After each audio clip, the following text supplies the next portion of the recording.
think we can all say we're absolutely delighted to be here this evening. Steve, I believe you've been at UCL for longer than I have, perhaps twice as long as I've been here. I've been here over 20 years, so... 50 years this month since I first came to UCL. 50 years this month. Wow.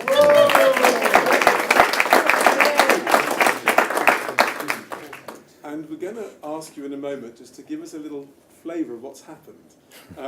But I just want to open by saying a couple of things, and that is, I wouldn't be where I am without Steve Bown.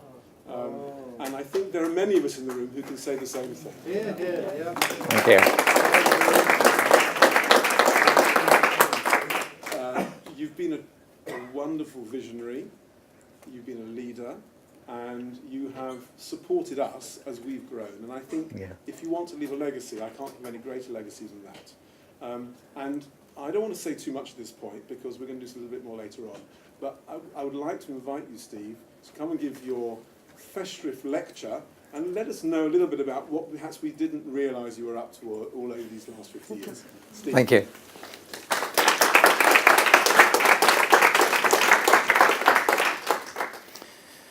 First thing, I have to make sure I know how to use this thing. That's great, fun. Well, first of all, thank you everybody for coming tonight. It's lovely to see so many people. This has been my home for so long and so many different people that it's great that we've gathered here. Now, what I'd like to do this evening is to try and give a picture of how I got into medicine originally and how things have developed over a long, long period, because the course of my career has been quite unusual in many different ways and a little surprising, and I hope it will be of interest to you. What I want to do is give you a mixture of science, of medicine, of anecdotes of interesting things, and a bit on family as well. So the story starts before I came to UCL, and that was going first from school to university. And I went straight from school to university, and university then was really just like a continuation of school. And it wasn't until I came to the end of my natural sciences tripos in Cambridge that I began to think, do I really know what I want to do? Because I'd focused on physics then. And I said, well, do I really want to spend a lifetime doing physics? So what I decided was I need to get away from everything. Perhaps you think a rather a strange way of doing it, and I did that by going to the States with the outline plan of doing a PhD in physics, but it didn't work out that way. Fortunately, the master's course there, you can do it on coursework. And my school was very strange. I'd never done any biology, so I did a course in elementary biology. It's quite nice that Watson was one of the teachers, part of Watson and Crick. But anyway, I did voluntary work in the local hospital there, and I finished up signing off with the master's and coming back to the UK, deciding I wanted to move into medicine. So I went back to my old tutor in Cambridge and said, I'm fed up with physics, I want to do medicine. And he looked at me and said, silly little boy, doesn't know what he wants to do. But anyway, we negotiated for a while. And this seems strange, but this was in January. And he let me catch up on the course that had started the previous October. And that was doing anatomy, physiology, and pathology. And then several years later, somebody said, well, what about biochemistry? I actually realised I'd never done any biochemistry. I didn't know what the Krebs cycle was. I still don't really. But anyway, people seem to gloss over that. And I got to Cambridge and Julie went through the basics there and then was ready to come here. But the last vac before coming here, I went to Africa, and that's what really gave me a taste for travelling, which has lasted throughout my life and certainly been passed on to the next generation. I hitchhiked and bussed my way from Nairobi to Cape Town, which when I think about it was totally mad, but actually I had great fun and opened eyes. But that takes us to October '68, and that's when I arrived in UCL as a clinical student. Now, it's a bit orthodox the next couple of years, but I think I rather enjoyed life there and perhaps didn't concentrate as much as I should have done on my studies, so I managed to fail one part of finals. And that required a visit to the Society of Apothecaries in London. And that was able to give a medical qualification because I already had an offer of a job here. And I duly sat in this little hall in Blackfriars. There was another one of my Cambridge group who was in the same situation. And they duly qualified us, and we managed to rectify matters in Cambridge a few months later. Anyway, that was orthodox for the next couple of years. And then got to the registrar's day at the membership and said, well, where do we go now? And just like now, they said the health service is falling apart and it's all awful and the rest of it. So I went back to one of my bosses at the Hammersmith and said, do you think I'm mad to go away for a couple of years? And he said, no, go. So I did. And I would strongly recommend that to all people going through medical school. Don't just go straight through it into your specialty. Have time, go out, see what else is happening. And so I did 3 things over that 2-year period. The first was comics. That was a Commonwealth expedition to India. 80 of us drove from London to Madras and back again. All sorts of ventures. Sleeping on floors, crossing a river by putting the buses on canoes because the bridge had been washed away, and then being received by Mrs. Gandhi, which was rather nice.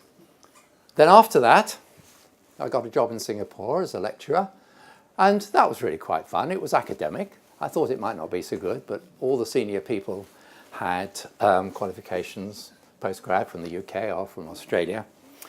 This is one of my pals here. His name was Kok Tong, and we really had fun. It was my first real taste of endoscopy.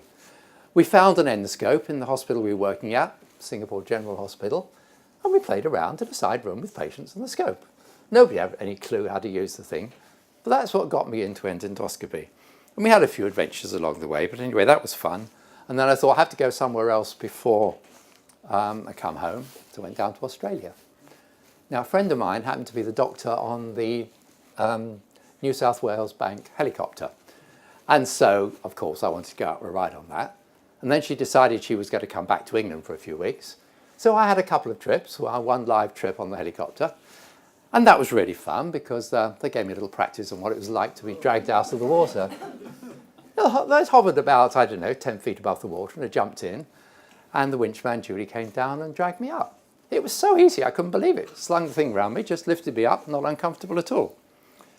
I was hoping to get a job in Sydney for a while, but apparently they didn't have locums the way they do here. So instead, I found this other option, which was the Royal Flying Doctor Service. That's not me in that picture, but each place we flew to, somebody came and met us in the plane. But would you believe it, that is me at the time. And that was really fun. The medicine wasn't too heavy, but we had a few nice adventures. I had to go out and pick up a 12-year-old with meningitis in the middle of the night. But when you go out to the field strips, I saw this car driving up between the flares on the side of the runway. And I said, well, why on earth are you doing that? The car will be in the way. Oh, gee, man, we have to do that. Get the roofs out of the way. And then we had our little adventures, like trying to get some glucose into a diabetic when we were flying through a storm. But it was all good fun. This was one of the local hospitals we went to. It was run by nurses. We'd go and visit them 2 or 3 times a week. But then this was contemplating after a visit to Ayers Rock, what was I going to come back to? Now, I was addicted to endoscopy by this point.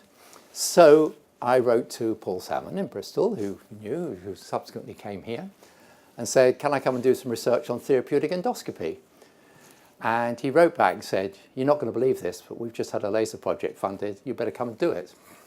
So lasers, it's exactly what I did. Not that particular experiment, although I can remember talking to some patients and I said I might use a laser on them. He said, oh God, that's what James Bond does. You're going to use a laser on me. Anyway, I went back and did that project. And this is how it all started.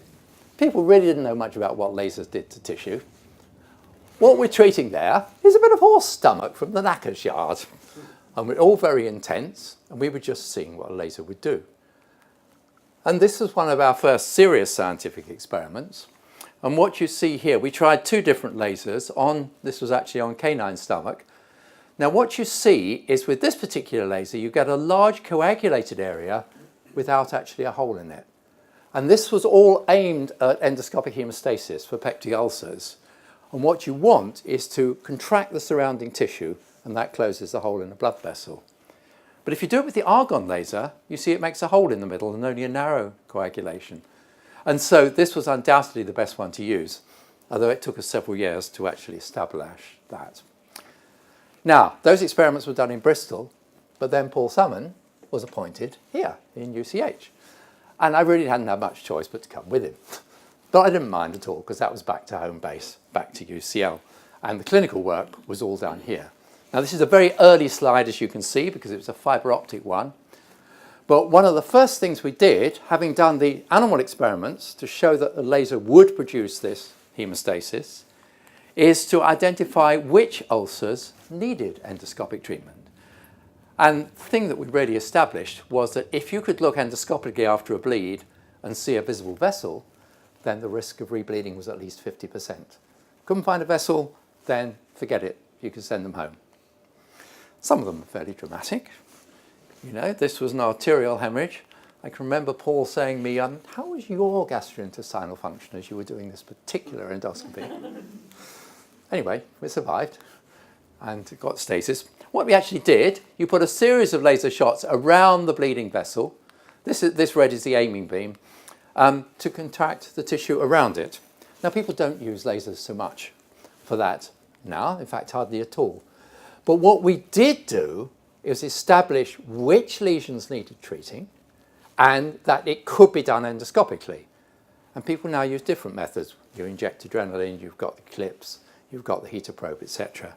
So this is the first time we actually managed a series of basic experiments to establish clinical practice.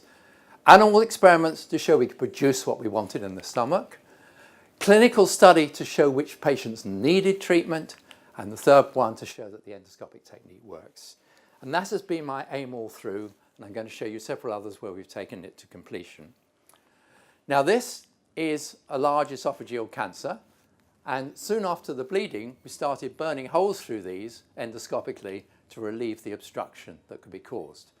But the beauty with that laser is that you contract the tissue around the bit you vaporize, and therefore it doesn't bleed. And you've got a friable endoscopic tumour, and you've got this coagulation around the edge, but it's not bleeding. And now very happily I've worked with Lawrence, with Jeff Tobias, and we've combined the lasers and other treatments for gastroesophageal, particularly esophageal tumours, for 30 years. And here's how we've worked in combination. If you've got a stent in the tumour and a tumour grows through it, you can treat that with a laser. Here we've got a patient with a stent, which you can see here, and tumour overgrowth at the top. This is why this is all blown out. Endoscopic view before laser and after laser to open up the top of the stent.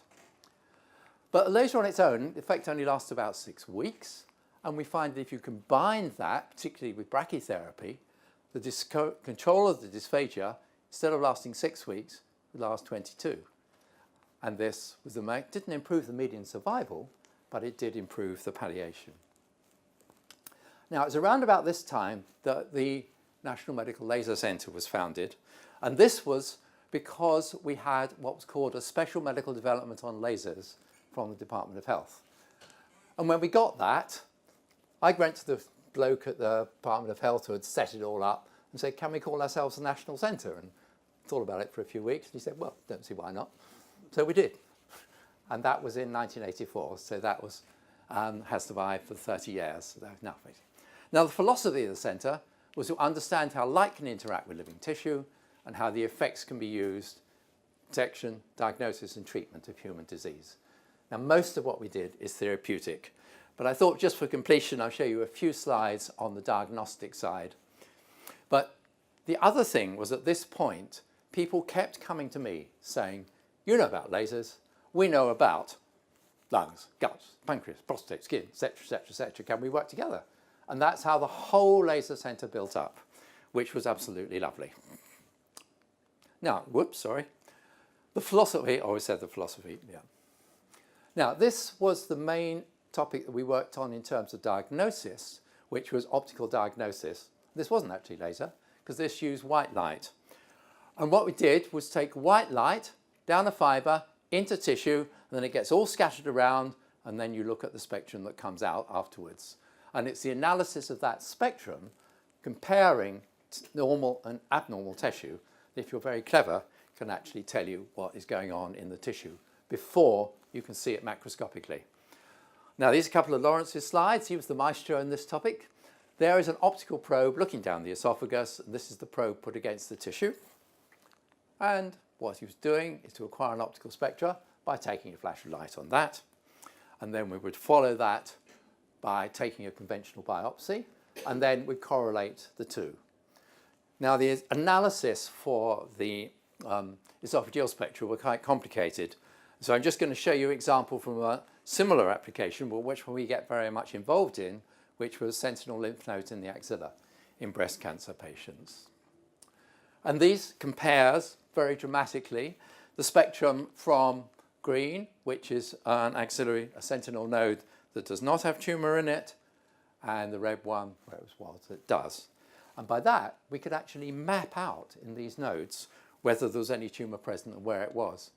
See, this is a scan of multiple pixels scattered across a node, and the red is the danger area, that's where the tumour is, and the blue is not.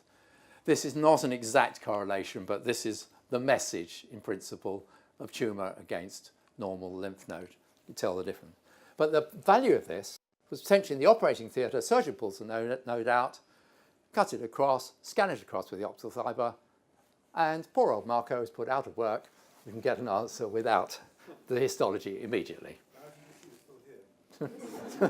Yeah, very so.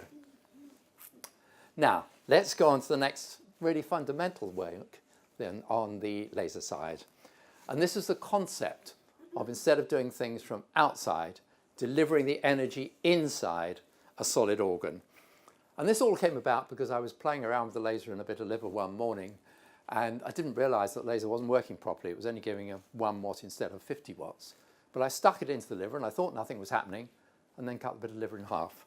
And what we've realised is that you could deliver the energy to the middle of an organ, in this case a bit of liver from butchers, and you can see you've got these areas of necrosis, sharp delineation between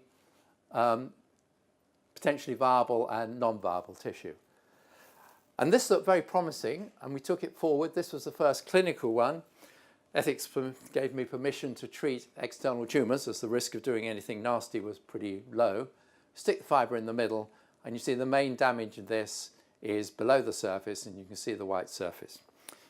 But that was sufficiently encouraging to go further clinical, and I published this back in 1983, would you believe, 35 years ago, this principle of phototherapy of tumours delivering the energy in the centre of the tumour and not from the outside.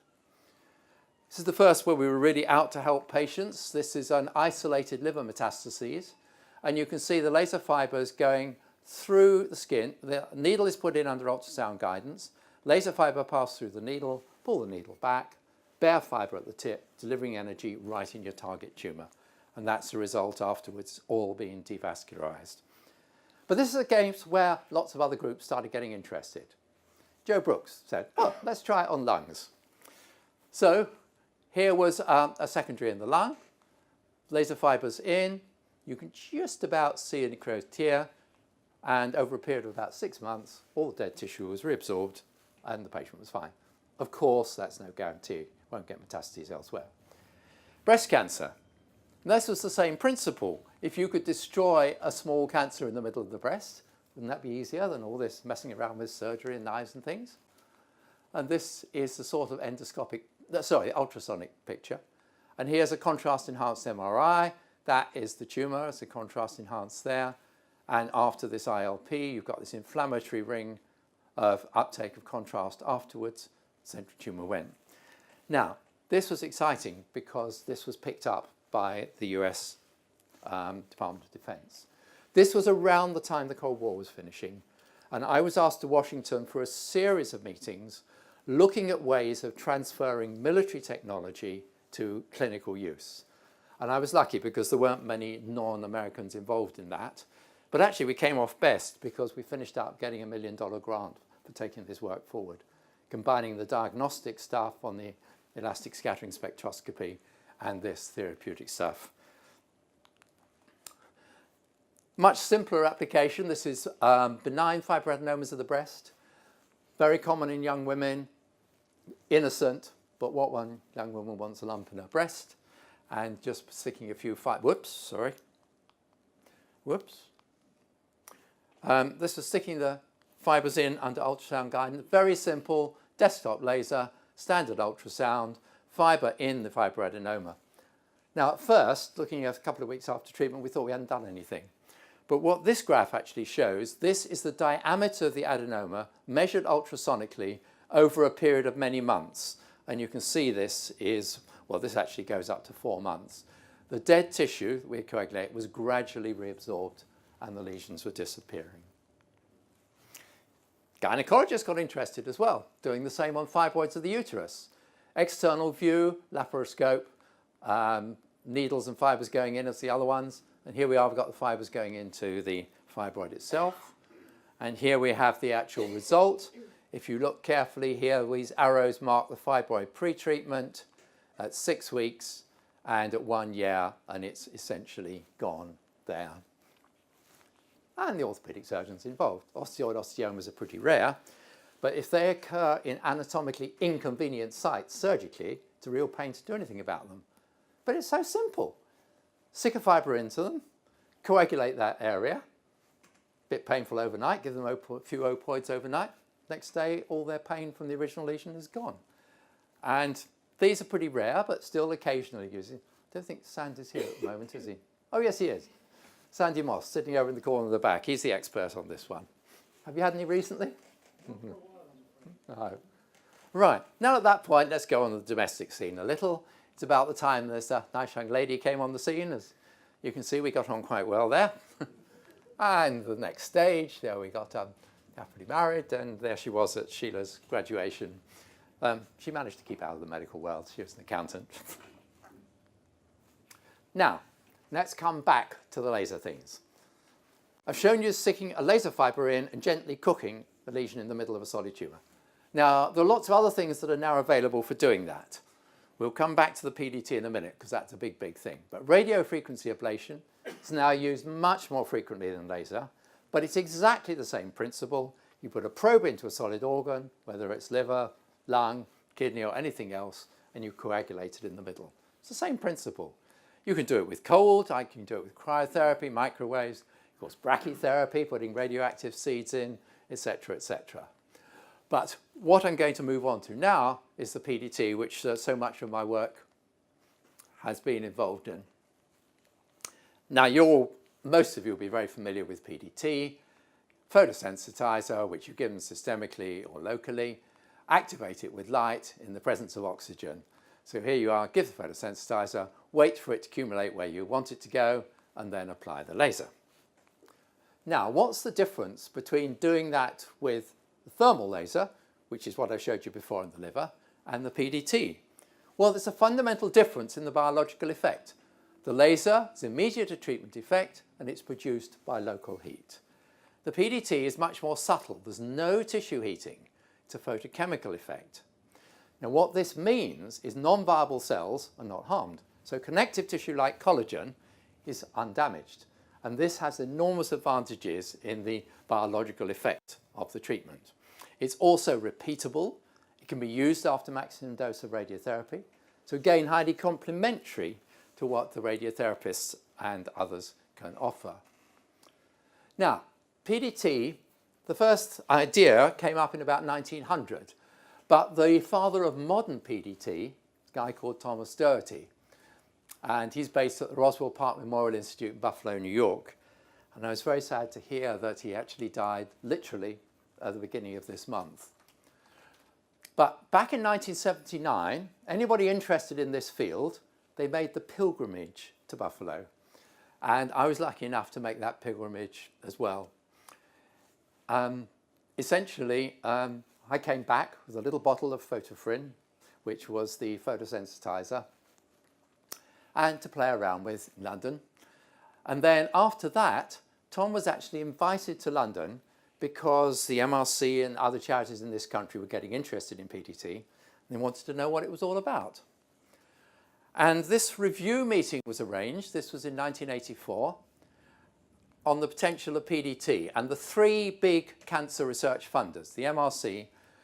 Now, at that time, there were two separate other ones, the Imperial Cancer Research Fund and Cancer Research Campaign, and those two combined to form what is now Cancer Research UK.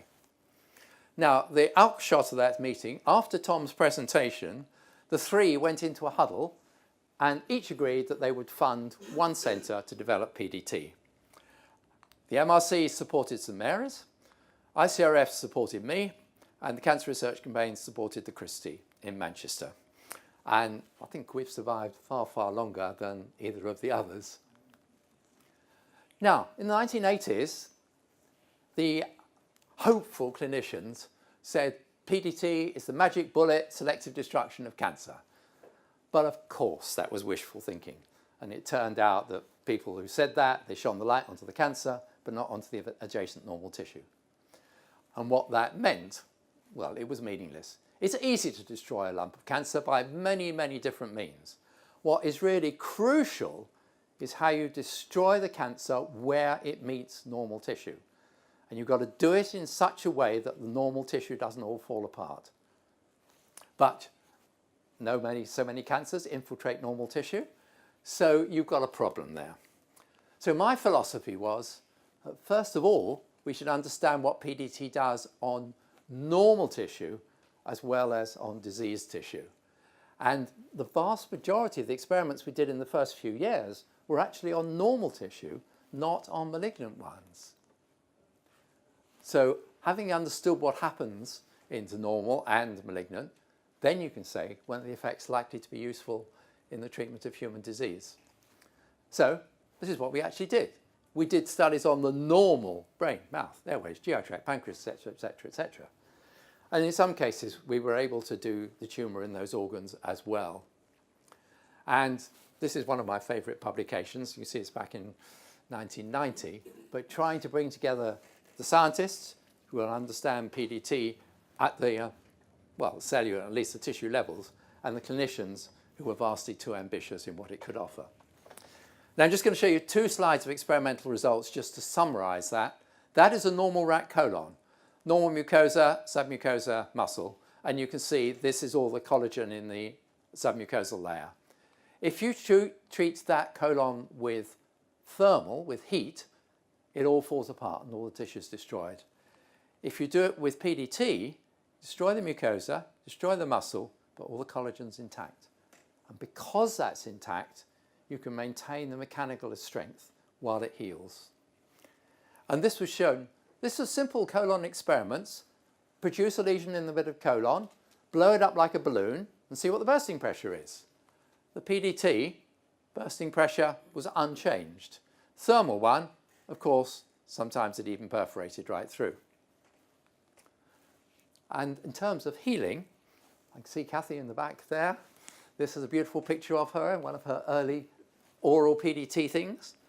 But here you see 2 small cancers on the lip, treated with PDT, and clearly there's just as much effect on the normal tissue as there is on the cancer. But look how it heals. 1 small scar when a biopsy was taken. Now, if you did that thermally, you have a massive scar there. If you did it with radiation, you get some chronic damage, which it actually had previously for a lesion on the other side of the mouth. So these are the big things where PDT is an advantage. Now, we published this paper, PDT, an effective but non-selective treatment. And all the people trying to wave the PDT flag and say it's the magic bullet, they were a bit irritated with us. But that's what the science showed. It's effective. And okay, if you say it all heals up with normal, in a way that is selective tissue. But it's not saying there's no damage. It's saying that the normal can heal up very well. This is the first work in GI. This is a Barrett's esophagus, pre-malignant. And PDT was wonderful for this because it's gentle. You can destroy the mucosa uniformly, and it heals up very nicely. Daily Mail got interested in this. I'll tell you a bit more about how that came about. But these photosensitizing drugs make your skin sensitive to light. So it's saved by the Dracula drug. That was quite fun. But unfortunately, the sensitizer that was used initially, it localized in the submucosa. So when you necrose that, you cause necrosis in the muscle layer, and that led to scarring. So back to the lab again. How can we destroy the mucosa without destroying the underlying stuff? And this is what we found. This was the original type of sensitizer. The blue is the photosensitizer. It's just in the submucosa. But going to ALA, all the effect is in the mucosa. So when the mucosa is damaged, Wonderful. And this all looked great till somebody came up with the bright idea of radiofrequency ablation for the esophagus. Blame Lawrence for bringing that in. But nevertheless, he did lots of the PDT experiments as well. The PDT works, but the radiofrequency ablation is now the established thing. But the principle is the same. You want selective destruction of the mucosa and not the deeper layers. Now, the more ambitious work was on deeper tissues like the pancreas.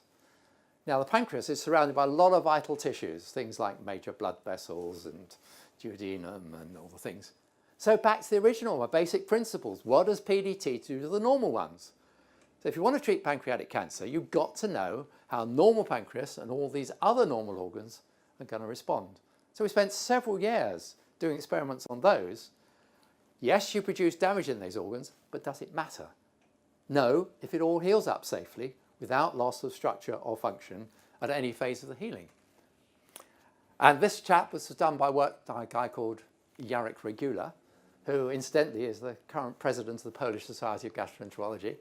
But he did these experiments with us and showed that in hamsters with cancers transplanted into the pancreas, he could show a significant increase in the survival time in the PDT treated one compared to controls. So that was enough evidence to go clinical. And here was one of the first ones. Again, needles put in into ultrasound control through the center of the abdomen, down into the pancreas, put the laser fibers through. And here you will see this is the area of the tumor, and here is the black area. Now that doesn't mean a hole, it just means it's devascularized because we've destroyed the blood vessels, so we've destroyed the tumor cells, but not the connective tissue. So nothing fell apart. Now, this is an ongoing project. It's a major 10-year program funded by the NIH, collaboration between Harvard Medical School, Cleveland Clinic, and us. Most of the clinical work has been in London up till now, but now the Mayo Clinic's coming in and perhaps doing more than we are. It's a pity Steve Ferreira can't be with us, but I know he's overseas today. But the next stage, endoscopic ultrasound guidance to get the fibers going straight into the pancreas. That way you don't have to go through the abdomen and other organs. You just go down endoscopically and then through the stomach or duodenal wall. And then various studies combining PDT with radiotherapy and chemotherapy. At least that's the plan. And perhaps extend it to things like polyps and neuroendocrine tumours. Now, that's the pancreatic story, but the prostate story, in many ways, is much the same. Prostate cancer, of course, is much more indolent than pancreatic cancer, but we did a lot of work on the basic prostate, and this was a canine prostate. What happens to the normal prostate? And showed that that heals up and is very well tolerated, the same as the pancreas. And this is, This is the way it can be delivered. The needles can go into the prostate through the perineal skin, ultrasound in the rectum to guide it, and you can do focal things. If you do multiple biopsies to know where the cancer is, then you can treat areas of it. This is the gland before treatment, and these are the areas of PDT necrosis. Now, this is taken forward much faster than the pancreas, and this has now gone to a phase 3 trial, which is basically comparing PDT with active surveillance, which is a standard treatment for indolent localized pancreatic cancer. And you can see disease progression, and basically, obviously, there's a significant benefit in the PDT treated ones. Now, I don't want you to look all through this, but it's the main principles the same as the arterial bleeds. 1, do the experiments to find out what PDT does to the normal pancreas. It's done by a guy called Stanley Chang. He was with us for about 3 years. Went back to his hospital in Taiwan. He was medical director within 6 months, and then he went off to run a pharmaceutical company. So he stopped. Then we did the first clinical trials here. This is where Mark Emberton joined in, and that showed that that was safe, and it got a benefit. This was recurrence after radiotherapy, and then the phase 3 study, which I wasn't involved in, but this was funded by the pharmaceutical company, which is why it got done properly. 400 patients, about 30 centres around Europe, led by Mark Emberton, that's to say, showing a significant benefit for the PDT. And this is now an approved treatment by the EMA, the European Medical Evaluation Agency. So this is another one where we've gone from the base experiment to an approved licensed treatment in Europe. One other organ where we looked at interstitial PDT versus the thermal is the lungs. Now we look at this. This is what happens with the lung. Now we've shown that you can use the thermal necrosis of lung tumours, but you see what you're left afterwards when it's healed is a scar and all the functional tissue is done. Do the same with PDT, and what happens here? You kill the living cells, kill the alveoli, but look, you can still see the blood vessels and the bronchi, and so potentially you've still got functional lung beyond the area you've treated. And that's potentially much more preservation of lung tissue than you can do with the thermal one. The Japanese were interested in this, but it hasn't really got too much farther thermally that I'm aware of. Now, the last organ for the PDT is arteries, and this is one which has really been a bit disappointing. You're all very well of what arterial disease does. It includes vessels. And the standard treatment is a balloon angioplasty to open up a block, and then mostly to put a stent in, at least in the bigger arteries, like in the cardiac ones. Well, if you remember on the pancreas, we looked at blood vessels. We said, well, what actually happens to PDT on blood vessels? Well, this is a normal one. You see the endothelium, the thin layer of cells on the surface, and the muscle underneath. And here, after PDT, the endothelial cells are dead, and so are the muscle cells. But the connective tissue is not. So we looked functionally, first of all, how this healed, and the endothelium regenerated within a week. But then we blew up these arteries to look at their strength. No reduction in bursting pressure, no aneurysms, no thrombosis. And of course, that's what you want to prevent the interstitial hyperplasia that you get after an angioplasty. So this went on to the clinical phase. We took the wire out that had got a balloon into place and replaced it by a diffuser laser fibre. And hey presto, this is what it looked like. These were patients who had had femoral angioplasty, which had recurred within 6 months. And here's the obstruction to the artery. Here's the wire put through. This is after the balloon. Then PDT after the balloon. 2 years later, they're all open again. It was only 7 cases. But 2 years after it, despite the fact they had all re-stenosed 6 months after their first angioplasty, there was only 1 mild recurrence. And I've always been sad that this hasn't been taken forward. But what happened, we had functioning for a proper controlled study, but it was withdrawn partway through because people were making millions of pounds out of putting stents in. And they didn't like the idea of us avoiding the need for a stent. I still feel, particularly on arteries going round sharp corners, perhaps the smaller ones, PDT is a better option. But sadly, nothing has happened on that for more than 10 years. Now, I'm going to talk about a few more general things for last bits. International Photodynamic Association, that's the global organisation for PDT, which has meetings every 2 years, going back to 1986, and right up roughly every 2 years. It's moved around, roughly 1 meeting in the Americas, 1 meeting in Europe, 1 meeting in Asia Pacific. And the London one was actually very early in there. But this has been there. This was one of those meetings. Anybody like to guess where that is? No? Yeah, well, you were there, of course. This is the fastest train in the world. It is the maglev. And this was its speed. Whoops. Whoop. 431 kilometers an hour. You know, it's this thing that's elevated, a magnetic elevation. It's only an 8-minute journey, but at that speed you can go quite a long way in 8 minutes. Anyway, this was the Shanghai meeting, and this was the laser center group at that Shanghai meeting. And it's lovely to say, for a period of about 10 or 15 years, the laser group from here was the biggest international group at IPA meetings. Obviously, in the country it was being held, there would be more people there.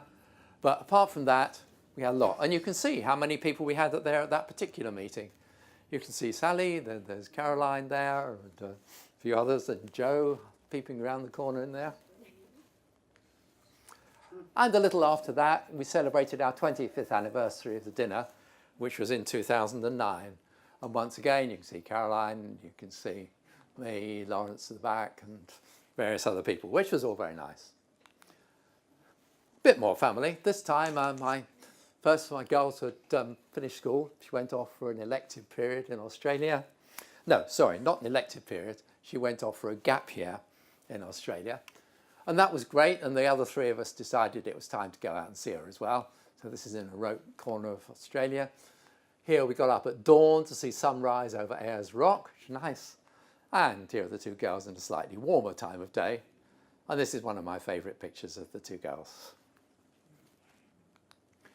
And then on the way back, Pippa stayed a month longer than the rest of us, but we dropped into Singapore. And, you know, Singapore has a reputation for any house that's more than about 10 years old, they knock it down and build something new.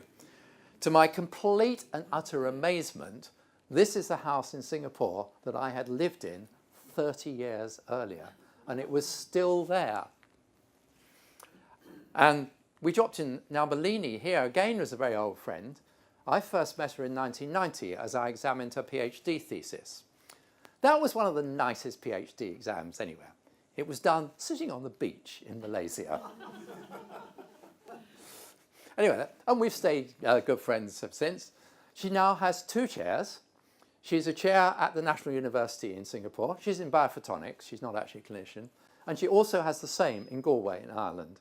And she oscillates between the two. Though we do see her very occasionally.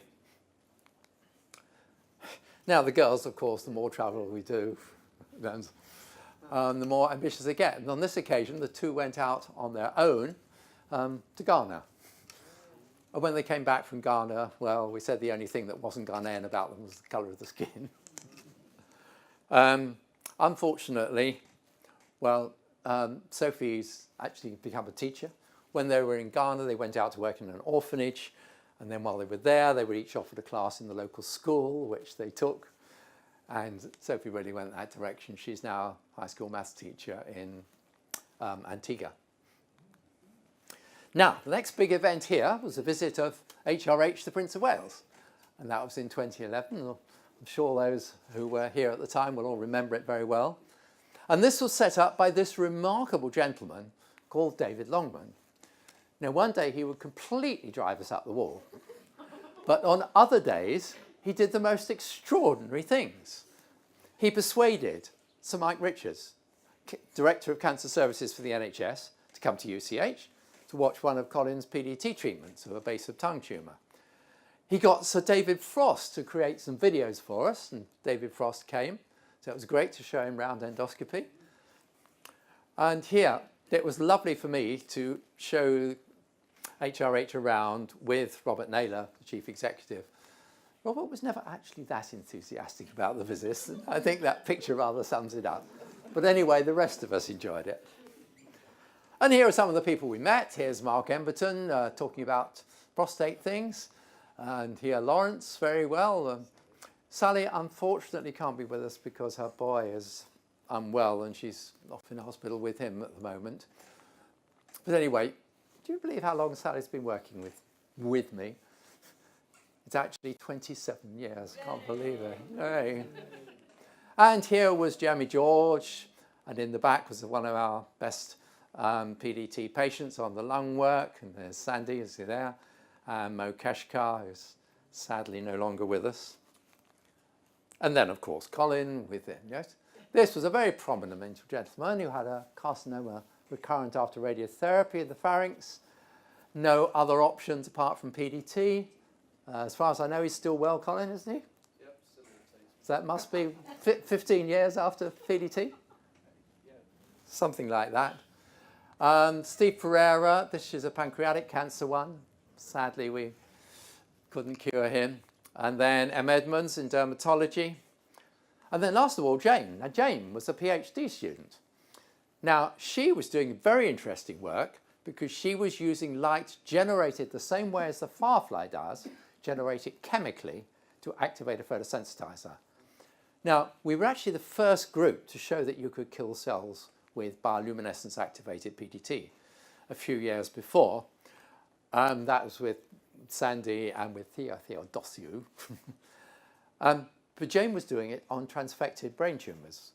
And she showed that she could kill the cells in culture, and she could also produce in vivo. Now, sadly, we've slipped behind a bit on that. People in Korea have gone ahead of us and done that more comprehensively. And the people in Oslo, they've now got Theo, who's the guy who did the original experiments here, but they have a massive EU program to take that forward. Jane's still trying to write it up. She's passed a PhD viva. She still hasn't written out the proper paper.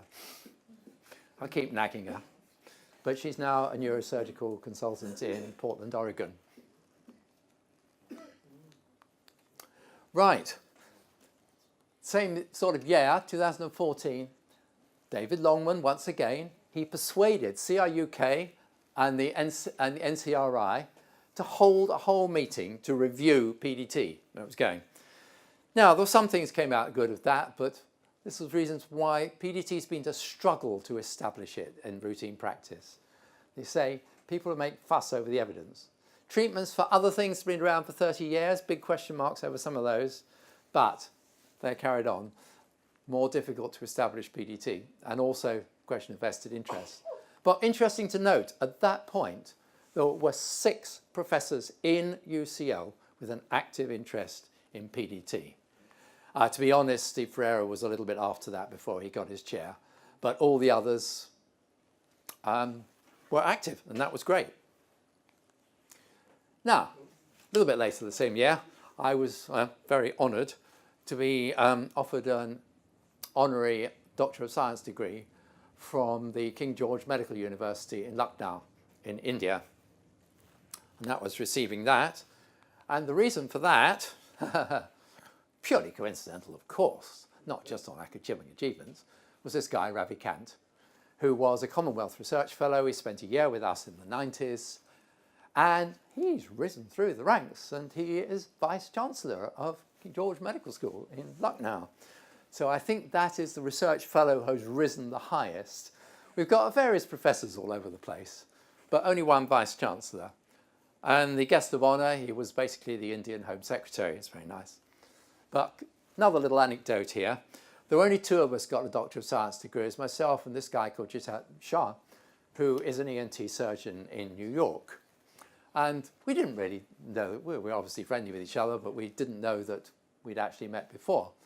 But then I told a friend about this, who had interpreted for me in a Russian meeting, and she said, I've had the name before. When we had that head and neck meeting in Anapa in Russia, he was the other guest then. And I sort of shook my head, went back, looked at the old photographs. Sure enough, 8 years earlier, there was Jitan Shah, there was me, each with our personal interpreters. So that was a little note. But that's led me on to a little Russia. I've been to Russia a lot of times over the last few years. They're great hosts and they're doing a lot of interesting things. And this is an oncological institute in Moscow. Really quite smart.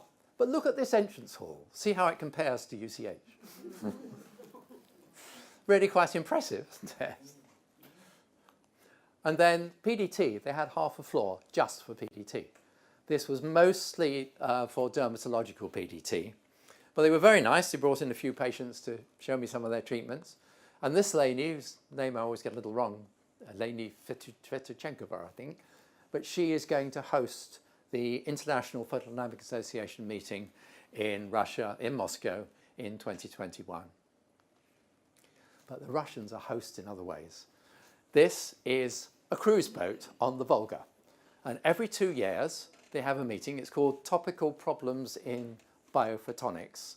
So with a link into the medical, but with a lot of other scientific thing.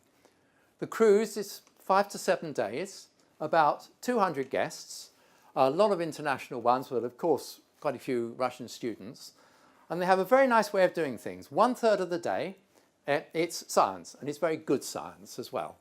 A lot of top names from all over. 1/3 of the day is being a tourist. And they take you to local monasteries around the city. And one day, each of the week, they have these silly games on the riverbank. And we tended to divide into 4 groups: the Russians, the EU, North America, and the rest of the world. They were roughly equal groups. And it's a wonderful way of doing things together. On one occasion, we even swam in the Volga. It's surprisingly warm. It's surprisingly clean.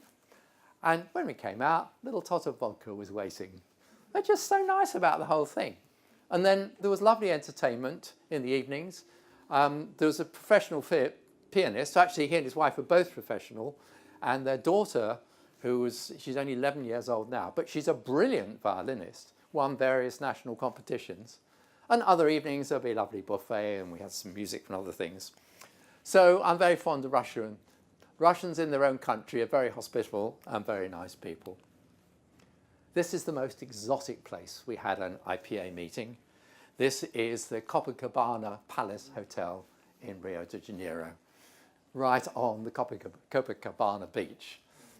I can't believe how they managed to get that at a reasonable cost. But anyway, that was a nice meeting. Japanese are very good hosts as well. But if you've ever had a meal in a truly Japanese restaurant, you'll know that there's nowhere to put your legs under the table. You're expected to squat on a cushion. And I've got hip problems. And you can see the expression on my face. And this is Herwig Kostjon, who's a neurosurgeon. We were at a meeting in Hokkaido. Oh, the dinner was lovely, but we were both sort of wriggling around all the time. But one of the locals took us out to a nice whiskey bar afterwards, so it was all that.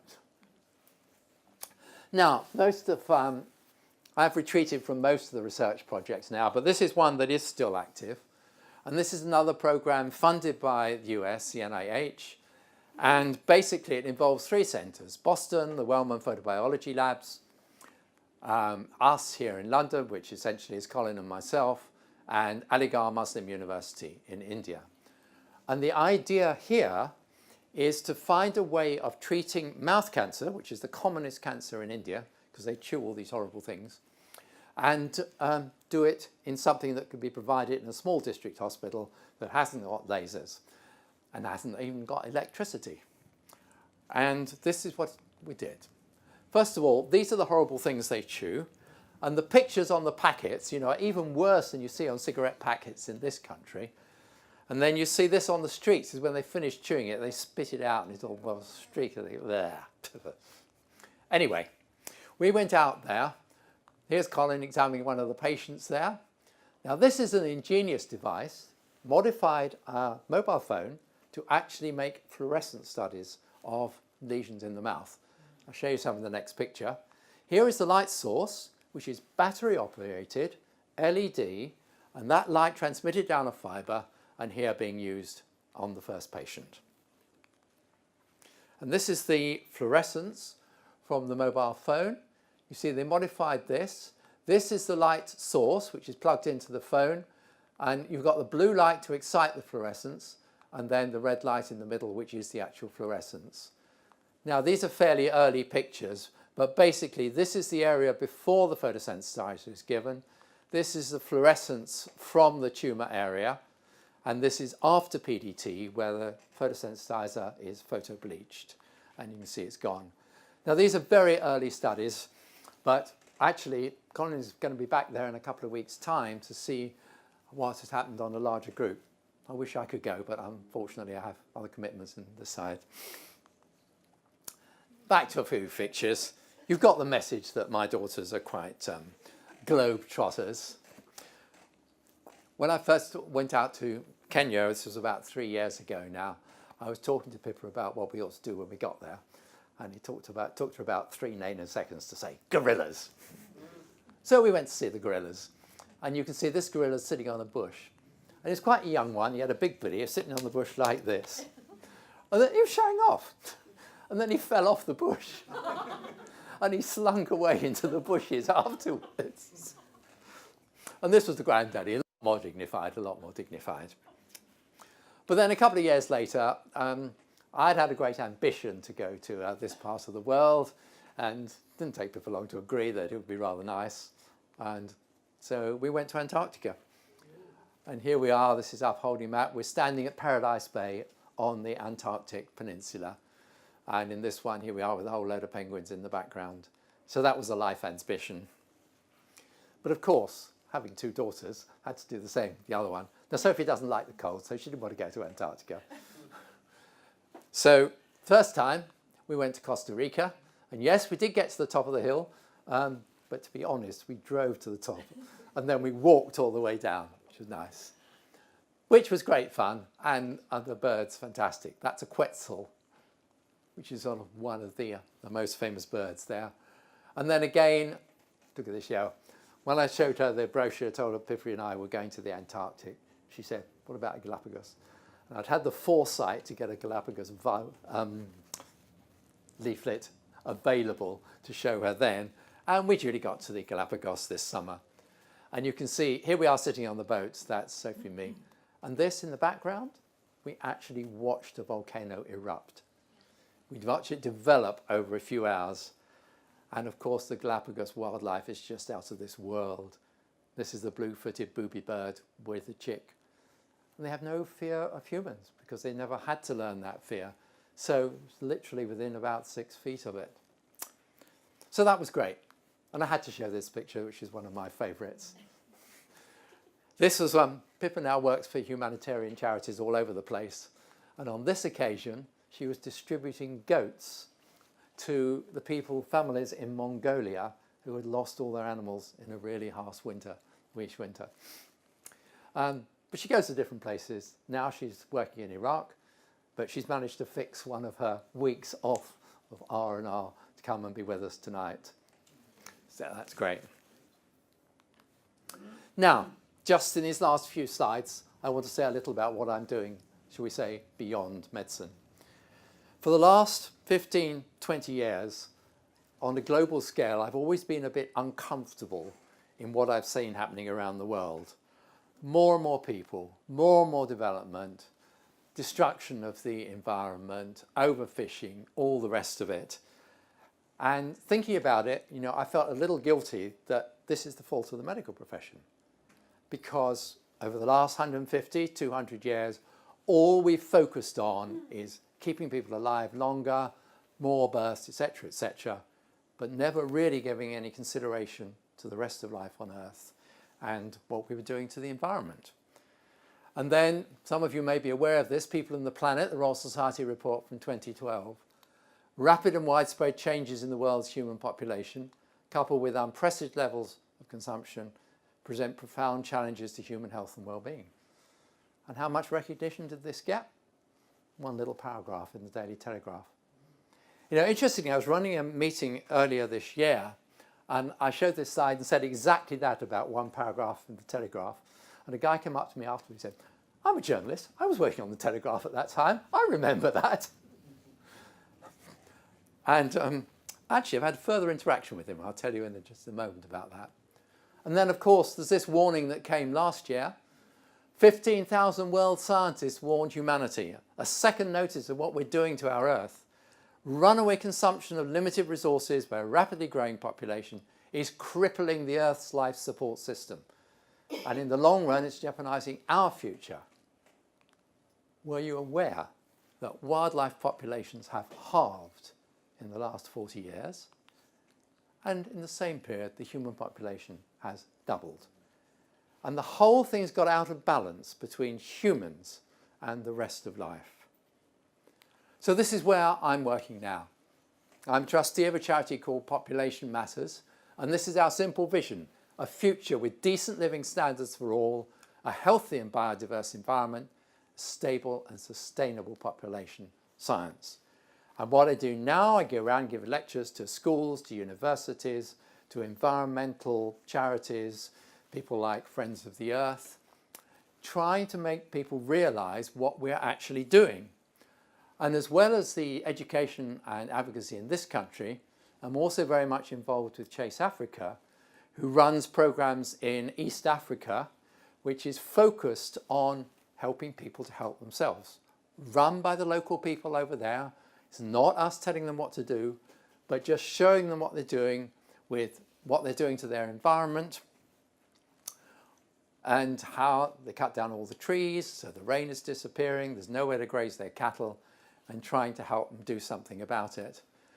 And this is for one of the teams I've been out with a few times. It's called the Reproductive Health and HIV/AIDS Services in the Nomadic Communities. This is in northern Kenya. In southern Kenya, things are getting a lot better, but in these northern remote areas, they're not.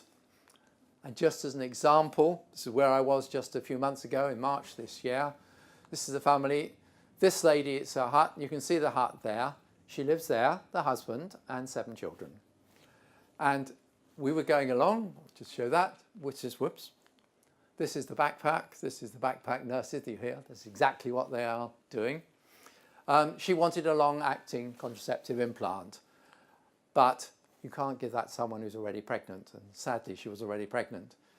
And sadly, she'll have to live that one. Of course, abortions in Kenya are strictly prohibited. So there are a lot of illegal ones. And hearing stories of how that happens, it's horrific. It's often physical manipulation, boot in the abdomen, with a lot of fatalities.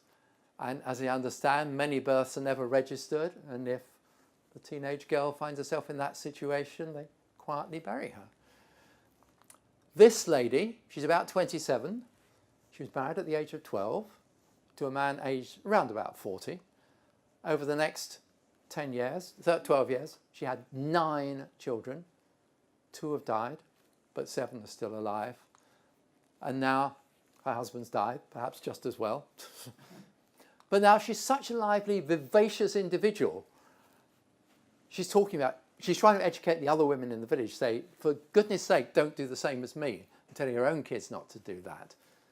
But now, she's never been to school, but now she's learning to read and write. She's got a long-acting reversible contraceptive. She's not going to have any more kids. She's positive. She's got a future. But it's tough because she's still got 7 kids to look after on her own. So, just get to show you this quotation. I'm sure you've heard of Sir Peter Scott, founder of the Worldwide Fund for Nature. When we first set up WWF, our objective was to save endangered species from extinction. But we failed completely. We haven't managed to save a single one. Now, someone as well known as that, to say that, is a bit depressing. So can you guess what the rider was that he added to that? If only we put all that money into condoms, we might have done some good. And that's what I'm trying to do now with these organisations in the UK and in Africa. Anyway, just to summarise, I hope you won't mind me putting up what I see as what I've achieved perhaps in 50 years. Around 300 scientific publications on medical lasers and related topics. Latest citation list is about 13,000. I've given lectures in 44 countries in 6 continents. Overseas fellows from around about 35 countries. It may well be more since I've been less involved over the last few years. Something like 50 completed research theses. And I got the honorary degree from India, which is very nice, and a Lifetime Achievement Award from the International Photodynamic Association. So I leave you with this thought. UCL and UCH has been my twin homes for 50 years. And thank you to everyone for making it such an enjoyable and productive half-century. Thank you very much.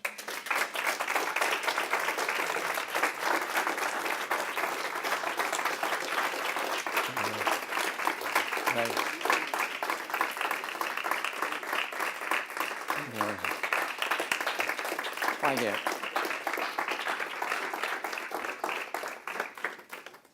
Steve, a tour de force. Merci. I'm not sure I necessarily agree about the contraceptive bit with 6 children, but that's another story we never always saw completely eye to eye. Steve, really, you have once again educated and done it in a way that we will really enjoy listening to. Thank you. Now, we didn't quite manage to make our own Vice-Chancellor here at UCL, but we did manage to get one of your research fellows to turn into a Dean, and I'd like to ask the Dean of the Faculty of Medical Sciences, Mark Evans, to come and say a few words. Thanks. Yeah, delighted. There you go. So Steve, this is a chance for me on behalf of everybody and indeed UCL to thank you for everything that you've done. And it really was remarkably humbling to hear you compress 40, 50 years of work into half an hour or so. All of us who do research were just in awe of what you managed to do. And actually by applying these principles that you set out right at the beginning, which you described to us, and you were remarkably consistent. I remember when I was starting out, and when Caroline was starting out, we kept to that kind of pattern: principles, develop the theory, do it in the animals, and then translate early. And I think you were probably translating much earlier, before translation became fashionable, and you were getting into humans very, very quickly, in a way that people would love to emulate these days. So it's truly remarkable. And the other thing, as a kind of lover of technology, was listening to you speak, was just how well you responded to changes in technology. And quickly your brain started whirring and finding actually clinical applications for these new lasers, new applications, and derivatives for lasers. Really quite extraordinary, but how quickly you managed to get an idea through animals and straight into patients. What you probably don't realise is how much you've influenced others. You spoke a lot about your work and the extraordinary impact on patients and also people's careers. But you showed a couple of images there of prostates. And I was in the States last week giving a talk, and they asked me to give a historical context of the imaging story. And for the last 15 years, Caroline, myself, and a few others here have been trying to develop a system for imaging the prostate, because we've been treating it for 100 years without imaging, and that wasn't working. And I started with a slide from 2005, and it was a picture of all of us sitting on the bridge on the 3rd floor of UCLH. Yeah. You and I are in the middle, and to our left were the engineers, without ties on, and then a really multidisciplinary team of radiologists, of doctors, funders, clinicians, all working together. There was about 20 of us then. That was 2005. We called it the MIPI slide, minimally invasive prostate intervention, I think, was what was on that slide. But actually, that group was formed because of you, for two reasons. One, and you showed us actually a glimpse of probably the first prostate that was ever selectively ablated in the history of the world.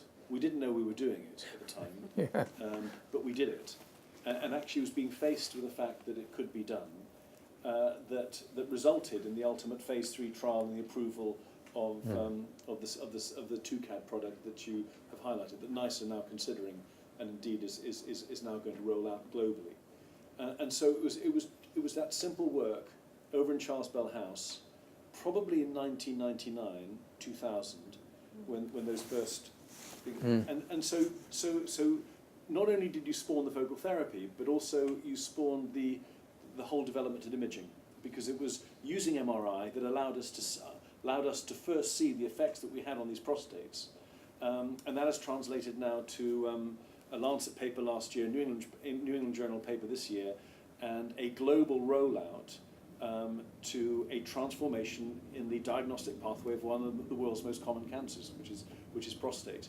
And as a result of that work that you did, or you showed us how to do, some 15 years ago, about 1 million men a year will be able to avoid an unnecessary biopsy as a result of that intervention.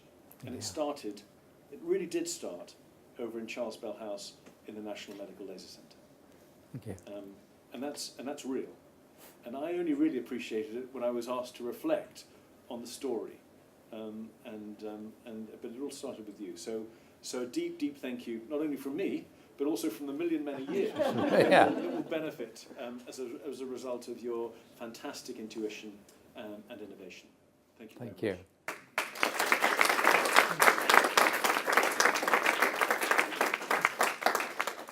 We have had a number of people who have sent in messages. I'm only going to read a short extract from one, and that is from Professor Irving Biggio from Boston University, who Steve and I worked with very closely for many years. And he says, I first met Steve at a small conference in Florida circa 1990. Steve was already known at that time as a pioneer in photodynamic therapy, and I was just starting to apply my background in optical physics to biomedical problems. As such, I was at the very early stages of learning about the biomedical side of things, so I peppered Steve with questions, and he was gracious and patient enough to help jumpstart my biomedical education. I'm sure I echo the sentiments of numerous others in stating that Steve has made a significant, positive impact on my science and career, and I certainly agree with that. Beyond the science, Steve has been a friend who exemplifies the highest order of a gentleman scientist, one of impeccable integrity, always exhibiting compassion, respect for others, and we're all the better for it. Thank you. We give you that to you, Steve. Oh, thank you.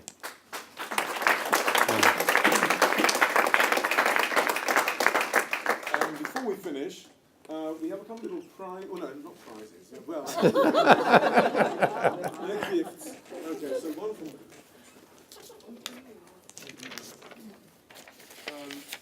You have to guess what's in there, Steve. Have a guess.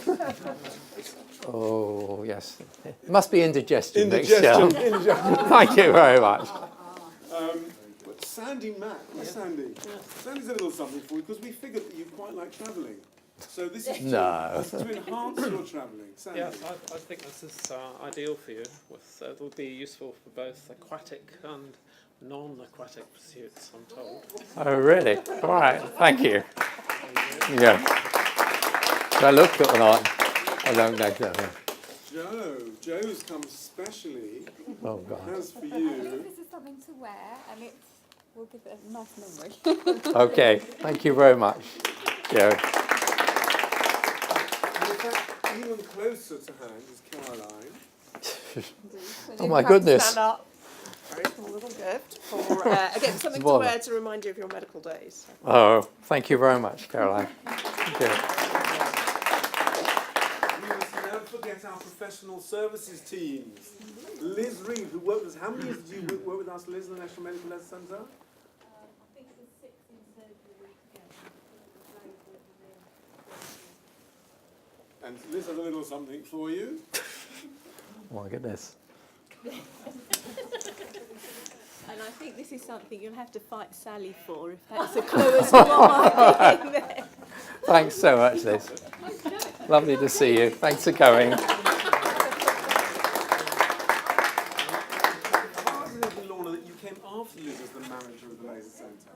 Lorna, my goodness. Lorna's a little something for you as well, Steve. Something for you as well. Thank you. My goodness. Last, by no means least, the lady who really made the Laser Centre fizz and buzz for the last 10 years. Faith, if you'd like to come present. It's more than 10. Actually, it's 12. Thank you. For your morning cup of tea. Thanks so much. Thank you. Wow, what can I say? Oh, my goodness. This is from Endoscopy Nurses. We just want to say thank you. Thank you. And we love you and we say good luck. Thank you. Thank you very much. We've finished the formal part of the proceedings. We now have food and drink outside, and we would love you all to stay with us, enjoy, and to toast Steve for a very successful future. And with that, we're going to adjourn from here and move outside. Thank you. Oh, yeah. Wow. Thank you.